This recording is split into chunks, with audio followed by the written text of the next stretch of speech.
What is going on, Babylonians? It's me, Songs of Rays, back with another Battlefield 2042 gun guide to bring to you. And today we're going to look at the only DMR that we had access to in the beta, which is the DM7. Now, the DM7 covers obviously the DMR kind of role, like I've already mentioned, and the DMR role is basically there to be able to be the middle ground between the assault rifle class and the sniper rifle class. And the reason why is because it's a bit more forgiving in terms of your shots compared to a bolt-action sniper rifle, but obviously it does a little bit less damage than the sniper, but it also deals more damage than the assault class and has better range. So the only downside really is the fact it becomes semi-auto, and why you can see that as a downside, because obviously you don't have to hold down the trigger and just like point your gun and shoot, and you have to do semi-autos.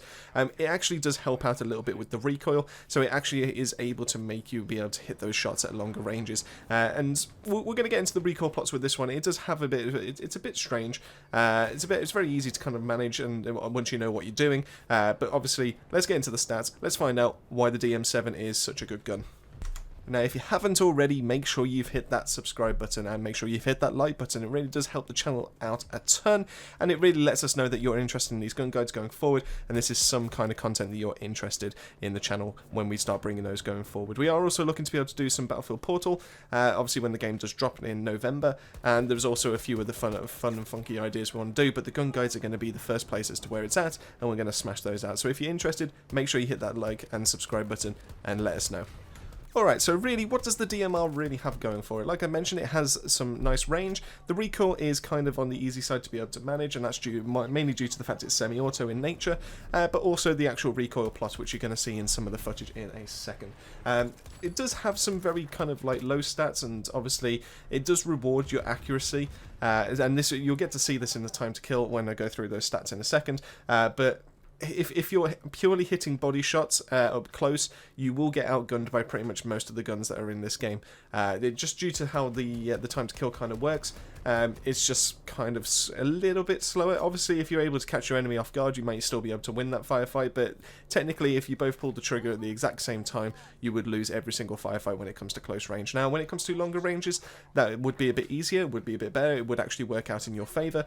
Just know that, obviously, this is not your run and gun, this is not your up close and personal, this is not a class that's designed for that. Alright, so first up, let's have a look at attachment wise. So obviously it comes with standard barrel, standard mag, standard no under barrel, and just has plain iron sights. Now the iron sights aren't terrible, but considering this is a DMR, you definitely want to have some kind of magnification on there, and to really help you out to be able to stretch those ranges out. Obviously you can then swap to a close range optic to be able to go if you're starting to go in corridors or stuff like that, but primarily you want to be able to use this to be able to push the range, so it actually plays to your advantage. If we look at a few standard stats first before we go any further, the ADS time on this gun is 430 milliseconds. This really does pay attention. Obviously, if you've watched the other guides, this is kind of on the slow end, so this obviously then pays in more into the longer range. Obviously, because Battlefield is not as chaotic and not as fast-paced and in close quarters as Call of Duty, 430 milliseconds is not a bad aim down sight. Obviously, when you get to things like Call of Duty, it would actually be quite considered poor in that kind of respect, especially before you start putting attachments on. So if we have a look at what attachments we've got on here, we can go upwards, and that gives us the K8 hollow sight, and this is pretty decent, to be fair. It gives you a nice wide picture. You may have seen it on the other gun guides as well, and it just makes it very easy to be able to track your target, but it just gives you absolutely zero magnification whatsoever. But overall, as a close quarter sight, this is probably one of the better ones in the game. If we then go from there to the TV2X, now as far as I'm aware, this was the only gun that had access to the 2X. I might potentially be wrong in that, and maybe the LMG had one as well, but the TV2X is possibly the best sight, or at least when we came to the beta for this gun, and that was it made it so easy to be able to extend your range out, extend those firefights, and just be able to keep on target. The sight overall was actually very nice. It was very clear, very crisp, all that kind of thing, so it was actually very good overall. If we then go from there downwards to be able to go for the underbarrels, we can go for the Cobra Grip, which you will find standard on pretty much most of the guns, and this gives accuracy while static. I don't feel much of a difference with this, but to be fair to you, there was obviously no downsides to be able to put this grip on, so maybe it was just more of a placebo effect if something was going on, but in terms of accuracy while static, I believe this is more your horizontal side of things, like I've mentioned, and therefore it doesn't really come into practice when you're doing like a semi-auto gun of this nature. Like I say, it can't hurt, but you know, it definitely doesn't really. It's not the best attachment to be able to have on this gun. And then obviously, if we go from there downwards, then we go into the flashlight with the visual impairments. Now, flashlight's not really going to be helping at the ranges that we're going to be shooting this at. It's only going to help you in close quarters, so therefore, really, technically, you can't really do wrong with the grip, but you're not really going to have any kind of benefit either way, regardless of this. So the underbarrel was actually almost pointless for the DM7 when it came to the beta. If we then go from there, across to the left, we have the wrap suppressor, which gives us a suppressed sound, no minimap spotted while firing, and it just hurts the... So if we go left from here, we come to the wrap suppressor, and the wrap suppressor obviously gives us a couple of benefits for our suppressed sounds, no minimap spotted while firing, but it does reduce our firepower down by 5 points. Now, this can be hurtful in certain situations. If you're up close, if I remember right, this actually didn't really make a difference. You were able to get away with this for a close quarters class, but like I said, everything else that's on this gun, when we start looking at the numbers, doesn't really point towards that being actually a good idea. So the suppressor, if you can get around it, yeah, okay, I suppose you could get away, you could probably use it, but I don't think that was the best choice. And the next one across was actually the best choice for me, which was the tactical compensator. Now, obviously, it does mention this is horizontal recoil control again, but obviously it didn't have much to begin with, but anything to be able to reduce that horizontal as much as possible, so you're just purely dealing with vertical. And obviously this was just purely a benefit over the standard barrel anyway, so you might as well have gone for this to be able to go for it. If we then go from there across to the magazines, we then have the standard mag, which obviously just has the stats of 75 power, 64, 62 and 42 respectively, and does come in at 14 plus 1 as a mag standard. If we then go across to the high power, it extends the range out a little bit, but it does drop the magazine down to 10 plus 1, so you will miss a few of those bullets. But if you are looking to be able to extend that combat range, then technically you could get away with this. Now, there are more stats to it, which we'll get in depth in a second, so just keep in mind that obviously you will have a reduction in your mag, but you will get better range from that. And then if we go right again, you then get the anti-material rounds, which allow you to penetrate vehicle armor and penetrate light materials. As far as I can tell, there were no other benefits when it came to the anti-material, and this was also a 10 plus 1 mag, but there are also a few other stats that we're going to get into a second. So that was pretty much all the attachments that we received in the beta, pretty much wrapped up in a nutshell for you. Let's start having a crunch of the numbers, and then let's get into what I think is possibly the best class setup for this gun. So, as I mentioned, the mag sizes were 14 plus 1 for the standard, 10 plus 1 for the high power, and 10 plus 1 for the anti-material. Now, the reloads on this did actually vary a little bit, and a little bit more than compared to the other gun guides, which was quite interesting. So the standard reload I clocked in at a 2.37 seconds. The high power was a 2.77 seconds reload, and the anti-material was 2.7 seconds. So obviously there's a little bit of difference between the two of the other mags that came for like the 10 plus 1. That may purely down to frame rounding, so they may actually be equal on that kind of grade, but they actually do reload a little bit slower than the actual standard mag, which was quite interesting to be able to see.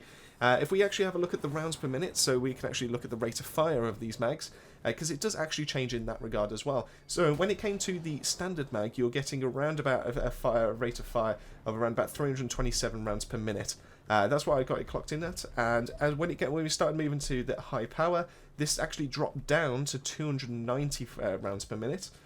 And then the anti-material, I managed to get this at 295. So you have a little bit of a faster fire rate, but it's almost negligible as to how much you actually get from benefit from the anti-material. So I was quite surprised to see those numbers. So once again, that could potentially be frame rounding, and those two could actually be the same. But just know that the standard mag gives you more bullets, allows you to reload faster, and allows you to be able to shoot faster, so you'll be able to deal with enemies a lot faster. If we then move that over to the time to kill, so obviously we deal with 100 health. There is a chance to be able to come across enemies with 25 armor as well, which obviously we need to be able to factor in at some point. But if I'm just purely looking at the numbers for the 100 health, from what I could tell from my testing, the bullets for the standard mag, I couldn't find any footage for myself for the high power and the anti-material, so I imagine this is going to be roughly the same. The standard mag had a 3-shot close range to kill. obviously at the rounds per minute, this then gave us a time to kill in milliseconds of 367. Now this is kind of on the slow side when we start factoring in that the AK was able to kill in 265 milliseconds up close, and the M5 was able to kill at 305 milliseconds up close. If we then factor in the exact same time to kill, or the exact same amount of bullets to be able to kill at close range for the other mags, this then drops down to 413 milliseconds for the high power and 407 milliseconds for the anti-material. Like I said, remember that could be frame rounding errors, so they might be around about the same, but yeah, just know that you will be killing a little bit slower when it comes to those mags as well. Now, there's one other thing that we do need to factor in with this, and that's the DM7 is actually able to get a 2-shot kill at fairly close to pushing it to a little bit to medium range as well. I was able to get some decent range and decent footage. Now, if you're able to mix in one headshot and one chest shot, this then drops the time to kill down to 183 milliseconds, which is ridiculously fast. That means that the enemy's not really going to have any chance to be able to react.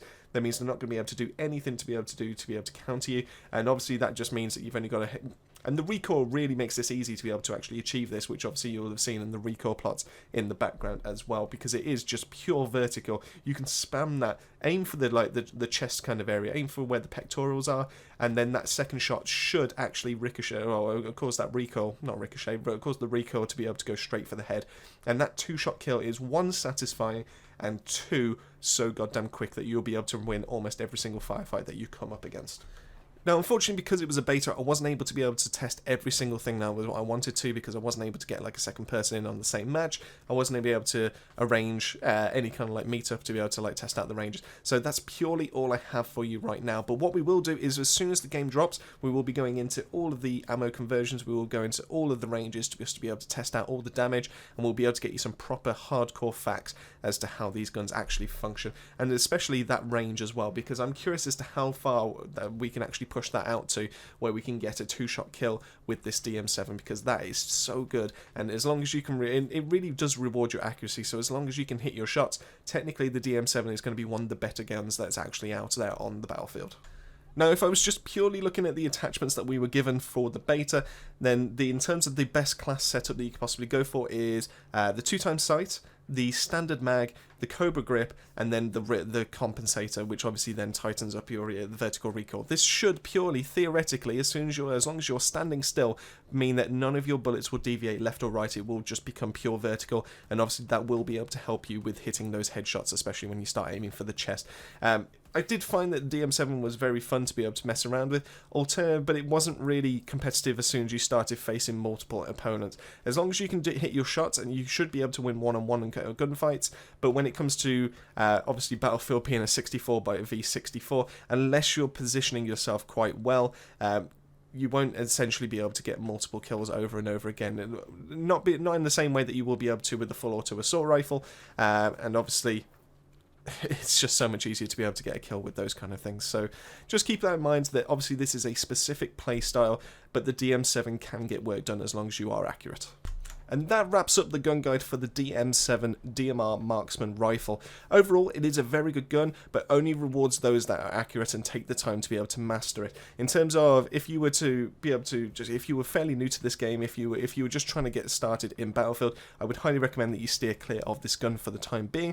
Make sure you get your bearings, make sure you know the layouts of the maps, and then come back to the DM7, because it takes some positioning, it takes some game knowledge, and it takes accuracy to be able to get this to work. But once it does, you'll feel so satisfied every single time that you start getting those 2-shot kills and be able to down enemies quicker than they can actually down you. I hope you've enjoyed the stats. If you did, drop us a like and a subscribe. It really does mean the world to us, and obviously does help us out a massive amount. Thanks so much to the members of the Babylonian family. You'll be seeing their names on the video.